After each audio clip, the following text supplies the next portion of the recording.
परिचय। जैसा कि हम पहले भी चर्चा कर चुके हैं कि जनन सभी जीवों की वह क्षमता है जिसमें एक जीव लगभग अपने समान गुणों वाले एक छोटे से जीव को जन्म देता है।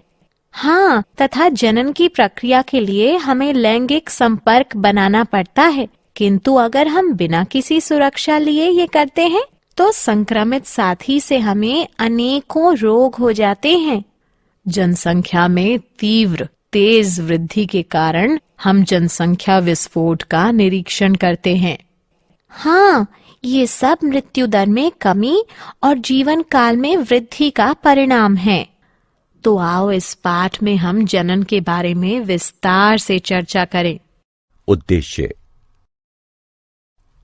इस पाठ के अंत में आप निम्न करने में सक्षम हो जाएंगे: जनन स्वास्थ्य के महत्व को समझना, यौन संचारित रोगों को पहचानना, जनसंख्या के नियंत्रण की विधियों को समझना, लिंग अनुपात को समझना, जनसंख्या आकार को पहचानना।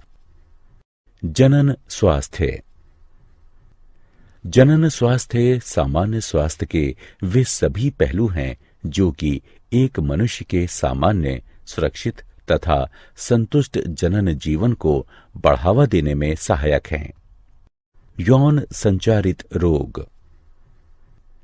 वे रोग जो यौन संबंधों द्वारा एक संक्रमित प्राणी से स्वस्थ प्राणी में संचरित होते हैं, यौन संचारित रोग कहलाते हैं।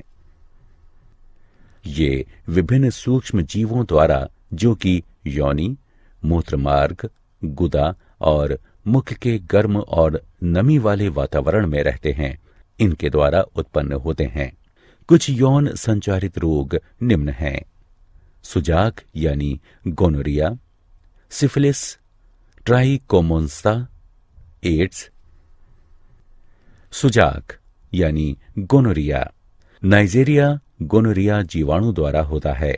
इस रोग का मुख्य लक्षण मूत्रोजनन मार्ग में सूजन तथा जलन है तथा पेशाब करते समय रोगी को अत्यधिक जलन महसूस होती है। यह जीवाणु नर के मूत्रमार्ग और मादा के गर्भाशय ग्रीवा को संदूषित करता है। सिफिलिस ट्रेपोनेमा पेडिलियम जीवाणु द्वारा होता है। मूत्रोजनन मार्ग की म्यूकस झिल्ली में धब्बे यानी चकत्ते होना तथा जननांग पर अल्सर होना आदि इस रोग के मुख्य लक्षण हैं। ट्राइकोमोन्स्ता एक प्रोटोजोआ ट्राइकोमोनास वेजिनेलिस द्वारा होता है।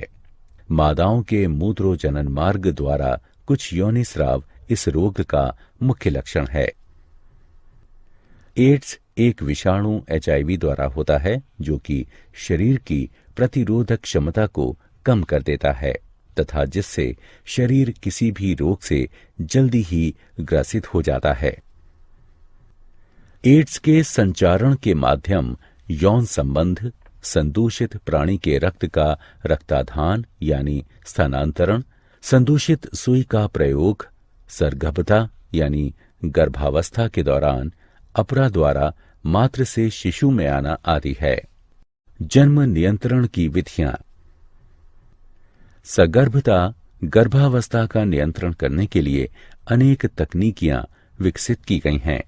ये मुख्यतः 3 प्रकार की होती हैं: यांत्रिक अवरोधक विधि, रासायनिक विधि, शल्य क्रियात्मक विधि। यांत्रिक अवरोधक विधि। यांत्रिक अवरोधक विधि में शारीरिक बाह्य युक्तियां जैसे कॉन्डोम, डायाफ्राम और ग्रीवा टोपी प्रयुक्त होते हैं, जो कि संभोग यानी मैथुन के दौरान शुक्राणुओं को स्त्री के जनन मार्ग में घुसने से रोक देते हैं। अतः यह उनके बीच में रोधक की भांति कार्य करता है। अंतःगर्भाशयी युक्तियों का प्रयोग गर्भाशय में अंतरोपण को रोकता है। यह युक्ति कॉपटी है, जो कि डॉक्टरों या अनुभवी नर्सों द्वारा गर्भाशय में सुरक्षित रूप से लगाई जाती है। रासायनिक विधि।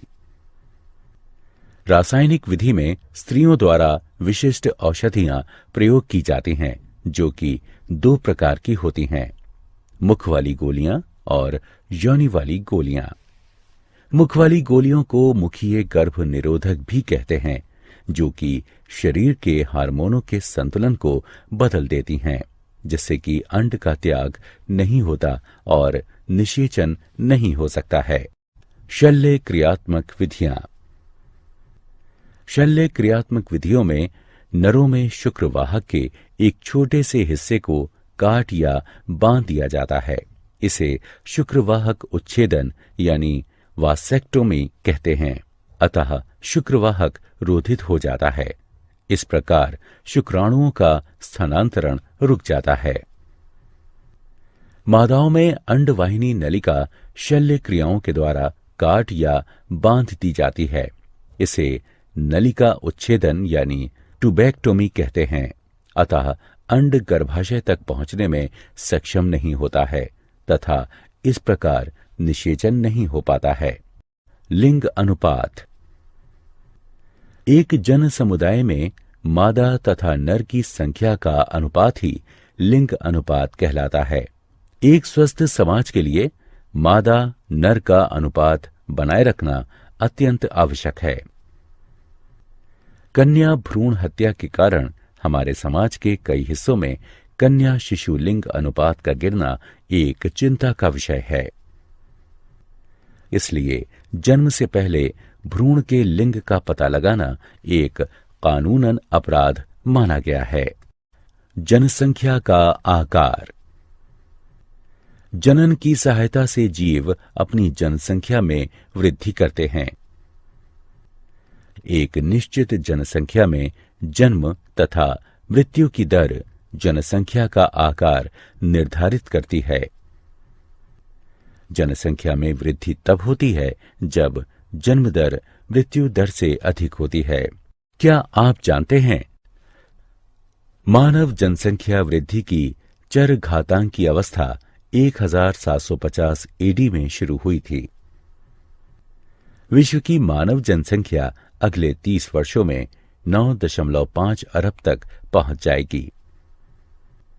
भारत ऐसा पहला देश बना जिसमें 1951 में सरकार द्वारा प्रवर्तित परिवार नियोजन को अपनाया।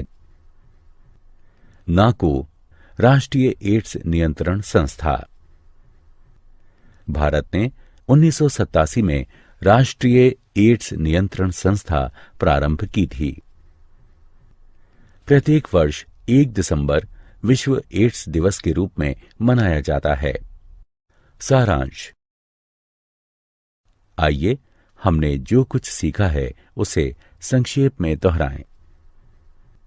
मानव जनसंख्या में तीव्र वृद्धि जनसंख्या विस्फोट कहलाती है।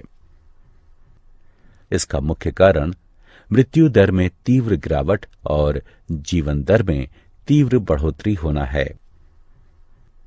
जनसंख्या विस्फोट के परिणाम अनुसार कुप्रभाव उत्पन्न होते हैं, इसलिए तत्कालीन जनसंख्या नियंत्रण की आवश्यकता है। जनसंख्या वृद्धि परिवार नियोजन कार्यक्रमों के द्वारा रोकी जा सकती है, जिसके अंतर्गत विभिन्न प्रकार के यांत्रिक, रासायनिक, शल्य क्रियात्मक और प्राकृतिक विधियां आती हैं।